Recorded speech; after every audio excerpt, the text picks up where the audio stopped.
इसमें 11 तारीख को एक मामला सामने आया जिसमें किराएदार जो रहते थे वो पर्व मनाने के लिए अपने घर गए हुए थे। तो उसी घर में घुसकर गृहभेदन की घटना टावर लोकेशन भी आई है, जिसके आधार पर हम लोगों ने इसका उद्भेदन किया है।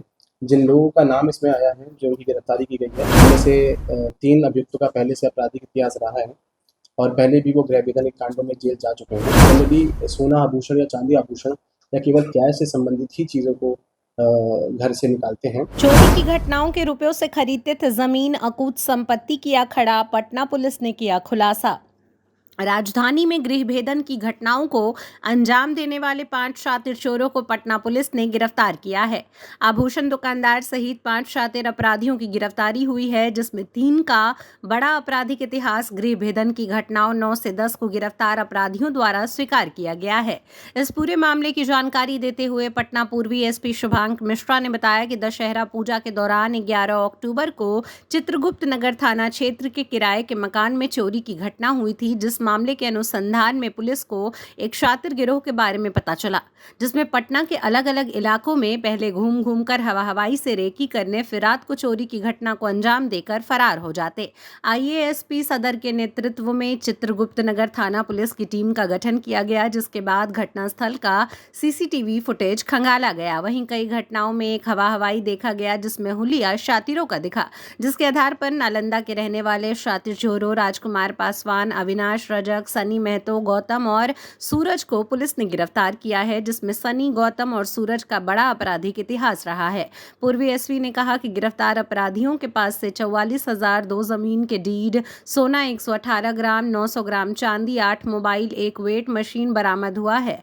दरअसल शातिर अपराधी घटनाओं में मिले आभूषणों को आभूषण दुकानदार के कम दामों में बेच रुपयों से जमीन खरीद लेते थे, जिसका खुलासा पटना पुलिस ने किया है। फिलहाल पुलिस का दावा है कि गिरोह की गिरफ्तारी से आगामी त्योहारों में होने वाले घटनाओं में कमी आएगी। पटना जिला अंतर्गत पिछले 4-5 महीने से कुछ गृहभेदन की घटनाएं हो रही थी, जिनको हम लोग लगातार उनके कार्यशैली का, अपराध शैली का हम लोग अध्ययन कर रहे थे।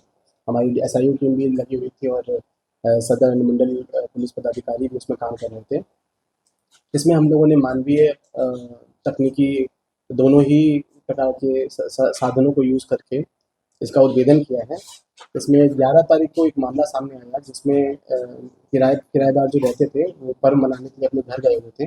तो उसी घर में घुसकर गृहभेदन की घटना की गई, जिसके संबंध में 14 तारीख को चित्रगुप्त नगर थाना अंतर्गत 34-24 केस दर्ज कराया गया। उसी केस के अनुसंधान में जब सारे सीसीटीवी फुटेज और अन्य तकनीकी साक्ष्यों को हम लोगों ने देखा, तो उसमें कुछ लोगों का चेहरा दिखा और टावर लोकेशन भी आई है, जिसके आधार पर हम लोगों ने इसका उद्भेदन किया है। जिन लोगों का नाम इसमें आया है, जो उनकी गिरफ्तारी की गई है, वो 5 लोग हैं। राजू कुमार पासवान, अविनाश कुमार, सन्नी महतो, गौतम कुमार और सूरज कुमार। इनमें से 3 अभियुक्तों का पहले से आपराधिक इतिहास रहा है और पहले भी वो गृहभेदन के कांडों में जेल जा चुके हैं। अलग अलग जगह पर रेड की गई, इन लोगों से पूछताछ भी की गई। गहन पूछताछ के क्रम में पता चला कि ये लोग जनरली सोना आभूषण या चांदी आभूषण या केवल कैश से संबंधित ही चीज़ों को घर से निकालते हैं और इसको अलग अलग ज्वेलरी शॉप में जाकर बेच देते हैं। तो इसमें जो ज्वेलरी शॉप ओनर्स हैं उनकी भी संलिप्तता आई है, जिनमें से 2 को गिरफ्तार किया गया है। उनके यहाँ से कुछ सामान भी बरामद किया गया, जिसके बाद में पहचान करवाई जाएगी। इस अब तक कुल 7 कांडों में इनकी संलिप्तता साबित हो चुकी है। 7 नहीं, 3 2 5 7 2 9 केसेस में इनकी संलिप्तता हो चुकी है, जिनमें से 3 case Adamkuan, 2 case Kankarbagh, 2 case RK Nagar, 1 Chitragupta Nagar और 1 पत्रकार नगर है। इसमें हम लोग आगे भी पूछताछ कर रहे हैं और संभवतः इन लोगों की संलिप्तता और भी कांडों में होगी। बेसिकली अभी एक स्नैचिंग के केस में जेल जा चुका है, तो उससे पहले जेल जाने से पहले ये गृहभेदन के कांडों में भी मेन लाइनर का काम करता था।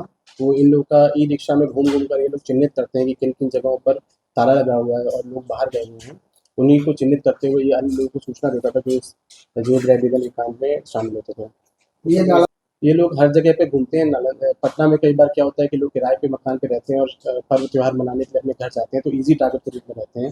जैसे नालंदा के परस्पर पटना जिला उनको ज़्यादा अपराध करने के लिए पत्रकार नगर मामले में भी क्या नंबर? हाँ, जो हम लोगों ने सीसीटीवी फुटेज निकाला है, जिस घटना के 5 दिन पहले तक का सीसीटीवी फुटेज निकाला गया है, उसमें पहले रेकी करते हुए पाया गया है। संदिग्ध वेशभूषा और संदिग्ध उनका मानव आचार जो होता है, चलने फिरने का तरीका और जिस तरीके से घरों को देखते हैं उसके आधार पर हम लोगों ने उनको चिन्हित किया था। कुल कितनी बरामदगी है और क्या क्या है? बरामदगी में करीब 120 ग्राम सोना, करीब 990 ग्राम चांदी, 8 मोबाइल जो प्रयोग किए गए हैं घटना में उनकी बरामदगी की गई है। एक ज़मीन अभी रिसेंटली बेची गई, इसके बारे में उसने स्वीकार भी किया है कि जो अपराध से ही पैसा कमाया था उसी से एक ज़मीन खरीदी है, उसकी भी सेल डीड है और कुछ नकद बरामद हुआ है लगभग 40,000 के आसपास। कहाँ ये जमीन खरीदा?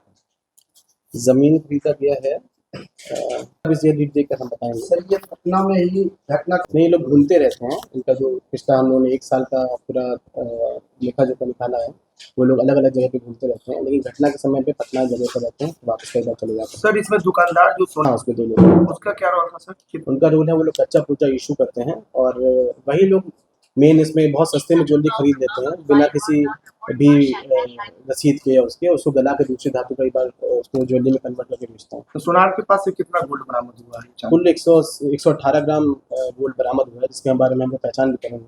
जो वादी जिन्होंने अपना केस दर्ज कराया है वो पहचान करेंगे उसके बाद सोनार से पूछे पूछताछ कर रहे हैं। 1-2 लोगों से और नाम आ रहा है और 1-2 आभूषण ज्वेलरी शॉपर्स का भी नाम आ रहा है जो लोग और भी इस तरीके के केसेस में इन्वॉल्व होते हैं। सर ये लोग नहीं, हथियार लेकर ले जाते थे, ऐसी अभी कोई सूचना नहीं है।